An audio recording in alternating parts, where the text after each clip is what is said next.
ವಿಚಾರದಲ್ಲಿದ್ದೀನಿ. ಅಮ್ಮನ 2 ನಿಮಿಷ ಮಾತಾಡಿಸಿ ನಾವೆಲ್ಲ ಒಳಗಡೆ ಹೋಗೋಣಪ್ಪ. ಅಮ್ಮ ಬಂದು ನಮ್ಮ ಸೆರಾಕ್ಟಿವ್ ಥೆರಪಿ ಸ್ಟಾರ್ಟ್ ಮಾಡಿ 8 ವರ್ಷದಿಂದ ಆಟೋಮೆಟಿಕ್ ಥೆರಪಿ, ಮ್ಯಾಟ್ ಅಲ್ಲ, ಏನು ಸ್ಪೈನ್ ಮಸಾಜ್ ಆಟೋಮೆಟಿಕ್ ಥೆರಪಿನ ಅವ್ರ ಮನೇಲಿ ಮಾಡ್ತಾ ಇದ್ದಾರೆ. ನಾವೆಲ್ಲ ಅಂತೀವಿ ಒಂದು 6 ತಿಂಗಳು ಮಾಡಿ ವರ್ಷ ಮಾಡಿದ್ಮೇಲೆ ರಕ್ತ ಏನಾದ್ರು ಆಗುತ್ತೆ, ಮೂಳೆಗೆ ಸಮಸ್ಯೆ ಆಗುತ್ತೆ ಅಂತೆಲ್ಲ ಹೇಳ್ತಾರಲ್ವಾ. ಆದ್ರೆ ಅಮ್ಮರ ಮನೇಲಿ ಎಷ್ಟು ವರ್ಷದಿಂದ ಇದೆ? 8 ವರ್ಷದಿಂದ ಥೆರಪಿನ ಮಾಡ್ತಾ ಇದ್ದಾರೆ. ಅವರ ಒಂದು ಬೆಸ್ಟ್ ಅನುಭವನ ಹಂಚ್ಕೊಂತಾರೆ. ಅಮ್ಮಗೋಸ್ಕರ ಜೋರಾಗಿ ಚಪ್ಪಾಳೆ.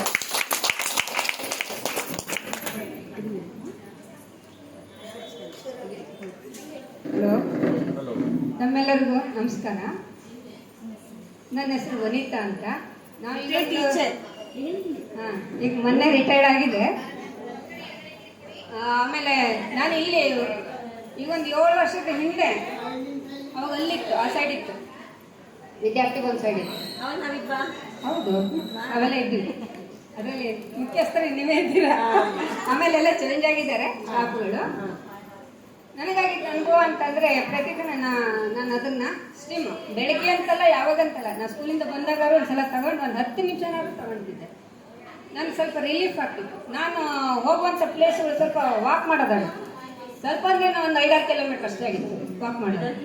ನಡೀತಾ ಇದ್ರಿ. ಅಲ್ಲಿಂದ ಬಂದ ಮೇಲೆ ಮತ್ತೆ ಅಲ್ಲಿ ಬಸ್ ಇಟ್ಕೊಂಡು ನಾನು ಈ ಕಡೆ ಬರಬೇಕಾಗುತ್ತೆ. ಆಮೇಲೆ ಮನೆಗೆ ಬಂದ ಯಾವಾಗ ಬಂದು ಒಂದು ಸ್ವಲ್ಪ ರೆಸ್ಟ್ ತಗೊಂತೇನೆ ಅನಿಸ್ತಿತ್ತು.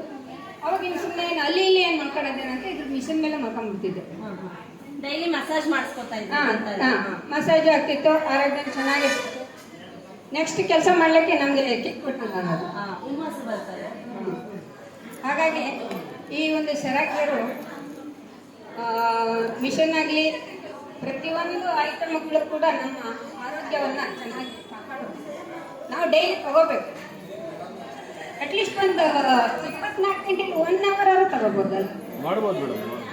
ಯಾಕೆಂದ್ರೆ ನಾವು ಕೆಲಸ ಯಾವಾಗಲೂ ಕೆಲಸ ಮಾಡ್ತಾ ಇರ್ತೀವಿ. ನಮ್ಮ ಬಾಡಿಗೂ ಒಂದು ಸ್ವಲ್ಪ ರೆಸ್ಟ್ ಬೇಕಾಗುತ್ತೆ. ಹಾಗಾಗಿ ಇದೊಂದು ನೆಪದಲ್ಲಿ, ಮಗುವಿನ ಲೆಕ್ಕದಲ್ಲಿ ಅಮ್ಮ ಮಕ್ಕಳು ಇದು ಮಾಡುತ್ತಲ್ಲ, ಹಾಗೆ ಇದ್ರ ಲೆಕ್ಕದಲ್ಲಿ ನಾವು ಒಂದು ಸ್ವಲ್ಪ ರೆಸ್ಟ್ ತಗೊಂಡಂಗಾಗುತ್ತೆ. ಅದನ್ನು ನಮ್ಗೆ ಯೂಸ್ ಮಾಡ್ಕೊಂಡಂಗಾಗುತ್ತೆ. ವನಿತಾ ಮೇಡಮ್, ನಾವು ಏನ್ ಮಾಡ್ತಾವೆ ಊಟ ಅಂತ ಮರೆಯಲ್ಲ, ಹೌದಲ್ಲ? ಹೌದು. ಹಂಗೆ ನಮ್ದು ಇದು ಡೈಲಿ ತಗೊಂಡಪ್ಪ ಅಂದ್ರೆ ಇನ್ನೂ ಚೆನ್ನಾಗಿರ್ತಾವ. ನಾವು ಯಾವ ಕಾಪಾಡುತ್ತೆ ವನಿತಾ ಮೇಡಮ್, ಯಾವ ಕಾರಣಕ್ಕೂ ಊಟ ಮರೆಯಲ್ಲ. ನಾವು ಹೊಟ್ಟೆ ಸಾಯ್ಬಿಡ್ತೈತಿ, ಊಟ ಉಳ್ತಾವಿ. ಹಂಗೆ ಅದನ್ನು ಒಂದು 2 ಟೈಮ್ ಆದ್ರೂ ತಕೊಂಡ್ರೆ ನಮ್ಮ ಆರೋಗ್ಯ ಇನ್ನೂ ಚೆನ್ನಾಗಿರುತ್ತೆ. ಟೈಮ್ ಇತ್ತಂದ್ರೆ 2 ಟೈಮ್ ತಗೋಬಹುದು. ಇವಾಗ 8 ವರ್ಷದಿಂದ ಯೂಸ್ ಮಾಡ್ತಾ ಇದ್ದೀರಾ. ಈ 8 ವರ್ಷದಲ್ಲಿ ಸರ್ವಿಸ್ ಪ್ರಾಬ್ಲಮ್ ಬಂದಾಗ ನಾವು ರೆಸ್ಪಾನ್ಸ್ ಮಾಡಿದೀರಾ? ಅಂದ್ರೆ ನಾನು ಮಿಷನ್ ತಗೊಂಡ್ಮೇಲೆ ಈಗ ಇದೆ, ನನಗೆ ಹ್ಯಾಂಡ್ಸೆಟ್ ಒಂದ್ ಸ್ವಲ್ಪ ಇದಾಗಿದೆ. ಫಸ್ಟ್ ಟೈಮ್ ಇವಾಗ ಸರ್ವಿಸ್ ಪ್ರಾಬ್ಲಮ್ ಬಂದಿರೋದು. ಏನ್ ಮನೇಲಿ ಆಹಾರದ ಹರಿಯದಲ್ಲಿ ಇರ್ತಾವಲ್ಲ, ಜಿರ್ಲೆ ಪರ್ಲೆಗಳೆಲ್ಲ ಮನೆಗೆ ಅವು ಪಾಪ ಫುಡ್ ತಿನ್ಕೊಂಡು ಹೋಗಿದ್ದಾರೆ. ಅದಕ್ಕೆ ಬೇಜಾರು ಮಾಡ್ಕೊಂಬಾರ್ದು. ಥೆರಪಿ ತಗೊಂಡು ಮನೆಗೆ ಹೋದ್ಮೇಲೆ ನಿಮ್ಗೆ ರಕ್ತಕ್ಕೆ ಏನಾದ್ರು ಸಮಸ್ಯೆ, ಮೂಳೆಗೆ ಏನಾದ್ರು ಸಮಸ್ಯೆ ಹತ್ರ ಏನಾದ್ರು ಆಗಿರೋದು? ಏನೇನು ಆಗಿಲ್ಲ ನೋಡಿ, ಚೆನ್ನಾಗಿದ್ದೀರಾ. ಅವಾಗ ನಾನು ಹೆಂಗಿದ್ದೇನೆ ಇದು ಹಂಗಿದ್ದೇನೆ. ಎಲ್ಲ ಅಲ್ಲಿ ನೋವಿಲ್ಲ, ಇಲ್ಲಿ ನೋವಿಲ್ಲ, ಕಣ್ಣು ನೋವಂತೆ, ಕಾಲು ನೋವಂತೆ. ನಾವು ಅಷ್ಟು 6 ಕಿಲೋಮೀಟರ್ ನಡ್ಕೊಂಡು ಹೊತ್ಕೊಂಡವ್ನು ಹೋಗಿ ಬಂದು ಮನೆಗೆ ಬಂದು ಇಷ್ಟು ಕೆಲಸ ಮನೆಯಲ್ಲಿ ಮತ್ತೆ ಯಾರೂ ಇಲ್ಲ, ನಾವೇ ಗಂಡ ಇಟ್ಟಿರೋದು. ಮಗ ಬೆಂಗಳೂರಲ್ಲಿ ನಾನು ವರ್ಕ್ ಮಾಡ್ತಾ ಇದ್ದಾನೆ. ಹಾಗಾಗಿ ಮನೆಗೆ ಬಂದ್ಮೇಲೆ ಮತ್ತೆಲ್ಲ ಕೆಲಸ ನಾವೇ ಮಾಡ್ಕೋಬೇಕಾ. ಹಾಗಾಗಿ ಚೆನ್ನಾಗಿ ಅದು ಹೆಲ್ಪ್ ಮಾಡಿದೆ. ಇವಾಗ 8 ವರ್ಷದಿಂದ ಈ ಪ್ರಾಡಕ್ಟ್ನ ಪ್ರೈಸ್ ಎಷ್ಟಿತ್ತು?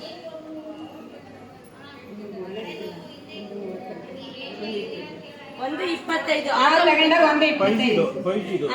ಆಟೋಮೆಟಿಕ್ ಫುಲ್ ಮಸಾಜ್ ಅದು 5G ಇವಾಗ ಬಂದಿರೋದು. ಒಂದು 25. ಇವಾಗ ಎಷ್ಟಿದೆ ಗೊತ್ತಪ್ಪ ಅಮ್ಮ? 2 25 ಇದೆ ಇವಾಗ. ನೆಕ್ಸ್ಟ್ ಇನ್ನು ಪ್ರೈಸ್ ಜಾಸ್ತಿ ಆಗುತ್ತೆ ಹೊರತು ಕಡಿಮೆ ಆಗೋದಿಲ್ಲ. ಸರಿನಪ್ಪ ಅಮ್ಮ?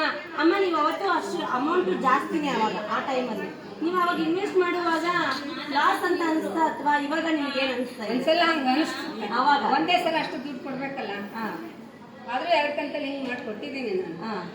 ಓಕೆ ಅಂತ ಒಪ್ಕೊಂಡು ಇವಾಗ ನೋಡಿ ಪರವಾಗಿಲ್ಲ. ನಾನು ಅವಾಗ ತಗೊಂಡಿದ್ದು ನಾನು ಬೆಟರ್ ಅನಿಸ್ತಾ ಇದೆ.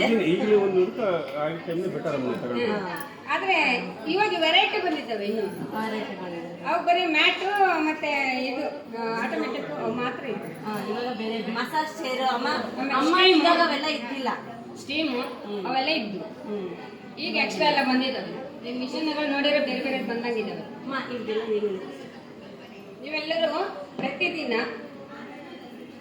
ಸೆರಾಕಿಯರ್ಗೆ ಇಲ್ಲೇ ಬಂದು ಸ್ವಲ್ಪ ಮನೆ ಬಿಟ್ಟು ಈ ಕಡೆ ಬಂದಂಗೆ ಆಗುತ್ತೆ, ಸ್ವಲ್ಪ ಚೇಂಜಸ್ ಆಗುತ್ತೆ.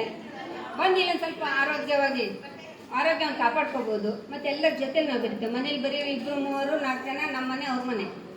ಇನ್ನು ಎಕ್ಸ್ಟ್ರಾ ಮಾಡ್ಬೇಕಂದ್ರೆ ಅಕ್ಕಪಕ್ಕದ ಜಗಳ ಮಾಡ್ಕೊಳೋದು ಅಷ್ಟಾಗುತ್ತೆ. ಹೌದಾ? ಅದು ಬಿಟ್ಟರೆ ಮತ್ತು ನಮಗೆ ಇನ್ನೇನು ಮತ್ತೊಂದು ಒಳ್ಳೆತನ ಕೆಲಸ ಮಾಡೋಕ್ಕಂತೂ ಆಗಲ್ಲ. ಜಗಳ ಮಾಡಿದ್ರೆ ನಮ್ಮ ಎನರ್ಜಿನೇ ವೇಸ್ಟ್ ಆಗುತ್ತೆ. ಅದು ಒಳ್ಳೆತನ ಮಾತಾಡಿದ್ರೆ ಅವ್ರಿಗೂ ಸಂತೋಷ, ನನಗೂ ಸಂತೋಷ ಆಗುತ್ತೆ. ಅದ್ರಾಗೆ ಆರೋಗ್ಯವನ್ನು ನಾವು ಕಾಪಾಡ್ಕೊಂಡ್ರೆ ನಾವು ಡಾಕ್ಟರ್ ಮಾತಾಡ್ಸೋದು ಇಲ್ಲ, ಯಾರು ಮಾಡೋದು. ಓಕೆ ಅಮ್ಮ, ಈ ಪ್ರಾಡಕ್ಟ್ ನಮ್ಮ ಮನೇಲಿ ಇರುವಾಗ ನಮ್ಗೆ ಹೆಲ್ತ್ ಚೆನ್ನಾಗಿರ್ತದ? ಇರುತ್ತೆ ಅಂದ್ರೆ ನಾವು ಬಳಸ್ಕೊಂಡಂಗೆ ಯೂಸ್ ಮಾಡ್ಲಿಲ್ಲ ಅಂದ್ರೆ ಯೂಸ್ ಇಲ್ಲ. ಅದೇ ಇವಾಗ ಹೇಳ್ತೀವಲ್ವಾ, ತುಂಬಾ ಜನ ಮನೆಗೆ ತಗೊಂಡೋಗಿರೋರು ಸ್ವಲ್ಪ ಜನ ಒಳ್ಳೇದು ಹೇಳ್ತಾರೆ, ಸ್ವಲ್ಪ ಜನ ಕೆಟ್ಟದ್ದು ಹೇಳ್ತಾರೆ. ಇವಾಗ ಅಮ್ಮ 8 ವರ್ಷದಿಂದ ಯೂಸ್ ಮಾಡಿದ ಮೇಲೆ ಅವ್ರು ಹೇಳ್ತಾ ಇದಾರೆ ಡೈಲಿ ಯೂಸ್ ಮಾಡುವಾಗ ಚೆನ್ನಾಗಿರುತ್ತೆ, ಮೂಟೆ ಕಟ್ಟಿ ಮೇಲಿಟ್ರೆ ಜಿರಳೆಗಳೆಲ್ಲ ಬಂದು ತಿಳ್ಕೊಂಡು. ಹೌದಲ್ವಾ?